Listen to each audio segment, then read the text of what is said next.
Yo, YouTube, what's up with your boy, Sports and Fitness Rants? I'm back, guys. Click that like button. Subscribe to my channel. What's up, y'all? Welcome back, guys. Welcome back. Got another great video for you guys today. As usual, man, you guys know the deal on this channel. We must continue to set the record straight, stop the lies, stop the narratives, stop them from rewriting the history. We must continue to stand up. And in this video, we're going to talk about how Scottie Pippen called out Michael Jordan in practice one day and immediately regretted it, guys. That's right, man. I've talked about this story on this channel a couple of times. I've mentioned this. The story in 1990 when Scottie Pippen challenged Michael Jordan to a one-on-one in practice, and he immediately regretted it because Michael Jordan proceeded to destroy Scottie Pippen. And we're going to talk just briefly about that in this video, guys. And I want to thank you guys as usual, man. Everyone across the world, everyone across the states has been supporting my channel. Shout out to all you guys out there, the true basketball fans that are standing up to all the lies, all the narratives from them, from bending reality, trying to rewrite the history, guys, that we watched growing up. We won't allow this any longer. We won't. So I want to really thank you guys for standing up with me, man, and pushing back against this stuff. We must continue to set the record straight, guys. And you guys know what to do. Turn the volume all the way up. Hit that play button. Remember, these videos are for educational purposes. And let's roll. So yes, guys, man, I've talked about this. I did a video about a year or so ago about this topic, about in 1990, Scottie Pippen calling out Michael Jordan in practice to a one-on-one, and Michael Jordan proceeding to destroy Scottie Pippen in that one-on-one in practice. And this story came from Craig Hodges. If you guys don't remember Craig Hodges, he was a sharpshooter for the NBA in the 80s and into the early 90s. He was a specialist. I told you, he was a knockdown three-point shooter. I believe he won three-point contests in a row, if I remember correctly. I believe Larry Bird won 3 in a row, and then Craig Hodges won 3 in a row, if I remember correctly. So he was a knockdown shooter, man. I told you, one of those spot-up shooters, man. If you left Craig Hodges open, he was probably going to knock it down, right? He was one of those early 3-and-D kind of guys, man. That's what he was known for, to come in, knock down shots, and hustle on the defensive end. Craig Hodges, so shout out to him. But he told a story one time about how in 1990, Scottie Pippen came to practice, and he was feeling himself. He said Scottie Pippen was feeling himself. He was starting to develop. He was getting better, right? He was becoming more and more mentally stronger. He was building the confidence, right? Going against Michael Jordan for the last couple of seasons now. He was starting to build that confidence. So much so that Craig Hodges said that he came to practice and challenged Michael Jordan to a one-on-one. Now, we all know that Scottie Pippen is one of the all-time great defensive players in the history of the game on the perimeter, right? One of the great defensive players. And I know that's probably why Scottie Pippen wanted to challenge a Michael Jordan. And see, this is what I'm always telling you guys on this channel. This is how Michael Jordan improved Scottie Pippen that people don't really mention.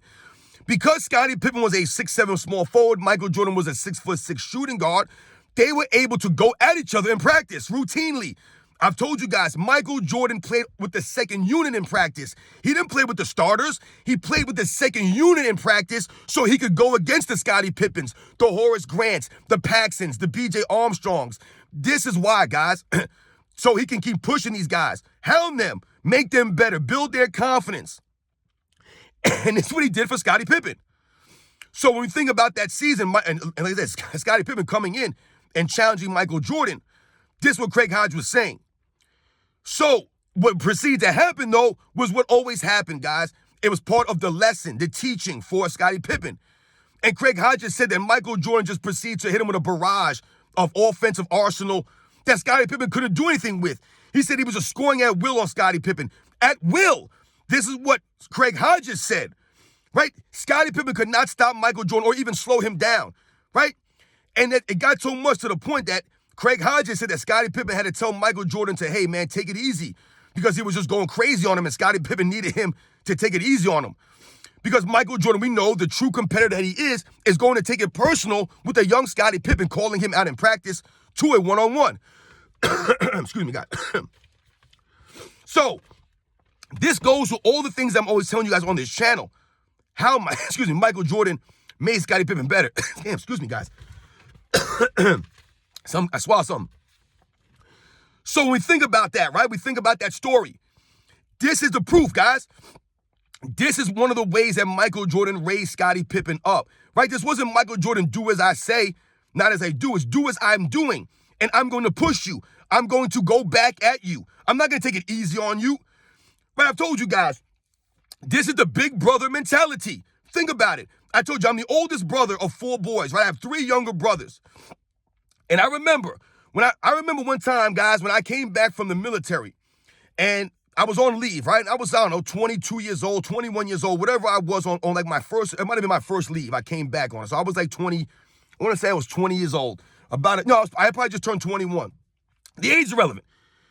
But I remember coming home and my younger brother wanting to play me. My younger brother was in high school at the time, right? I believe he was 15 years old because there was about a 6-year gap between us, right? One of my brothers. And he could never beat me in basketball, my brother, right? Because I would never let them beat me. I wasn't going to be like, oh, you're my younger brother. I'm going to take it easy on you, and I'm going to let you win so you feel good. That's not how you build confidence, guys. That's not how you build confidence in your younger brother. Even your child, for example. I'm not going to let my son beat me. He's going to have to earn the wins. So this is how I treated my younger brothers. They had to actually beat me. You had to earn the win. You had to really beat me. I wasn't going to let you beat me. You had to earn it.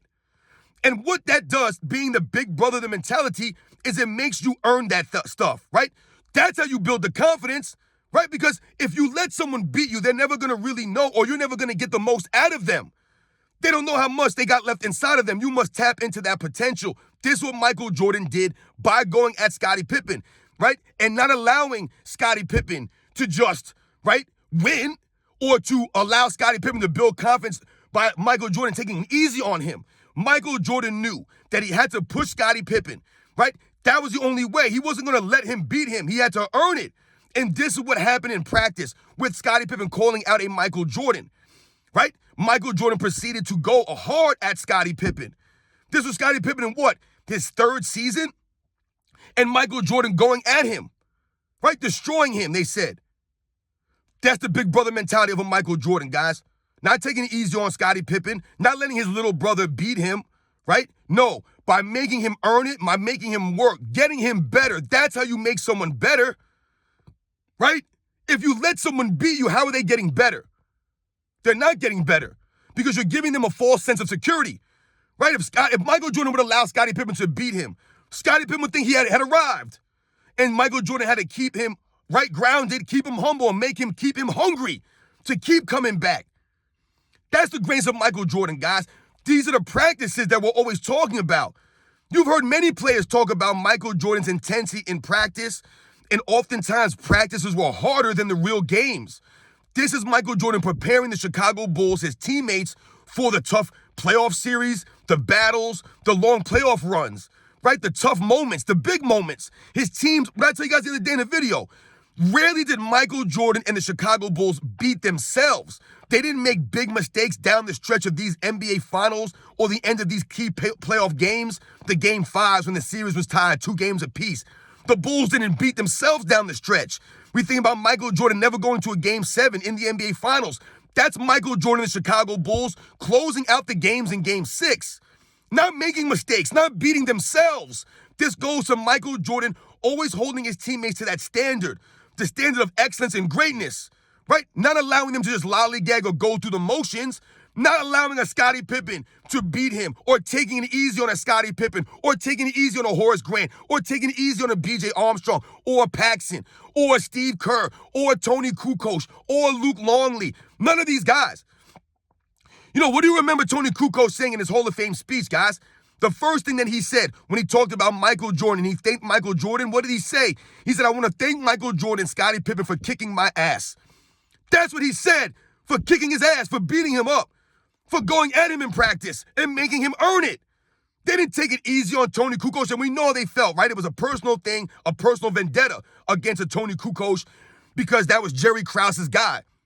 But they continue to push Tony Kukoc, and Tony Kukoc, being the true professional that he is, the true competitor that he is, he did not take it as a slight or a personal attack on him. What did he say? That was to make him better. He took that all as a competitive fire, as a competitor, and he understood what they were trying to do. Even if it was personal attack against him, he understood this was all going to be better for him in the long run. I remember Tony Kukoc, if you guys remember the 1992 Dream Team, and you guys remember Michael Jordan and Scottie Pippen talking about how they were going to attack the young Tony Kukoc in the 1992 Olympics, right? Tony Kukoc was playing for the Croatian team. And Tony Kukoc was one of the great players of Croatia. Drazen Petrovic, Tony Kukoc, they were the leaders of that team. But I remember hearing Tony Kukoc talk about the time, because if you remember, Michael Jordan and Scottie Pippen, they attacked him, right? They guarded him all over the court, man. It was a personal attack against him, right? You're talking about two of the most elite defensive players in the history of the NBA going at a young Tony Kukoc, right? Taking it personal against him, dogging him out, hounding him everywhere, making him earn it and work for it, right? I remember Tony Kukoc in an interview talking about that first game, and his teammates are saying to him in the huddle, one of the times in the huddle during a timeout, saying, hey, man, these guys are all over you. These guys are crazy. They're really on you, man. They're really giving you a hard time. And I remember what Tony Kukoc said was very interesting to me, because it shows how much of a competitor he is and how it was a non-issue for him. And what he said in response was that, yeah, I guess this is the way that they play defense in the NBA, in America. That was his response. I guess this is the way that they play defense. That must be the way that they play defense in America, in the NBA. He didn't take it like, yeah, these guys really hate me, or I don't know what the heck's going on here. This is crazy. This is not right. Or these guys are too physical. He's going to cry about the defense. No, he took it as a compliment to him that they were playing that way against him because they thought something about him. And he just assumed this is how these guys play defense over there in the NBA. This is NBA basketball. And he was right on the money with that. That's how they played. Now, we all know that Michael Jordan and Scottie Pippen are two of the elite defensive players in the history of the game, so not everyone could play defense the way that they did on Tony Kukoc. But Tony Kukoc respected it. He didn't get upset about it. And this is Michael Jordan taking on Scottie Pippen. When Scottie Pippen calls him out in practice, Michael Jordan proceeded to destroy Scottie Pippen, guys. Scottie Pippen was an all-time great defensive player. But in 1990, he could do nothing with Michael Jordan, guys, nothing with him.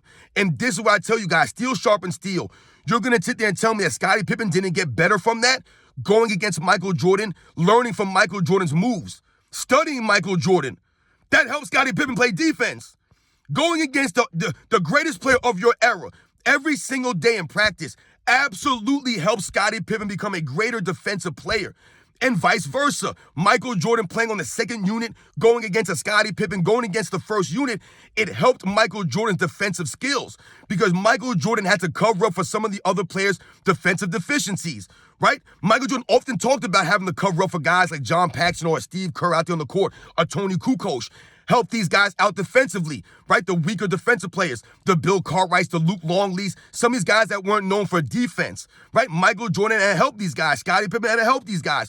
Dennis Rodman, Ron Harper, they helped some of the other guys on the defensive end. This is Michael Jordan, guys. This is the leadership. So I just wanted to talk about that briefly, guys. As great as Scottie Pippen was on the defensive end, he could do nothing with Michael Jordan, guys. Great offense will always beat great defense. We know this. And Scottie Pippen was one of the great defensive players, but Michael Jordan is the greatest offensive player in the history of the game, the greatest scorer in the history of the game. And he proved that to Scottie Pippen when Scottie Pippen had to tell Michael Jordan to ease up on him. Remember, these are true stories, guys, from the practices. You've heard B.J. Armstrong say, I wish we had video of Michael Jordan in practice because this guy was doing spectacular things in practices. That was Michael Jordan. That's the love of the game that Michael Jordan had, the attention to detail, right? That's the leadership. Not allowing Scottie Pippen to just beat him or taking it easy on Scottie Pippen. No. That was a valuable lesson for Scottie Pippen, man.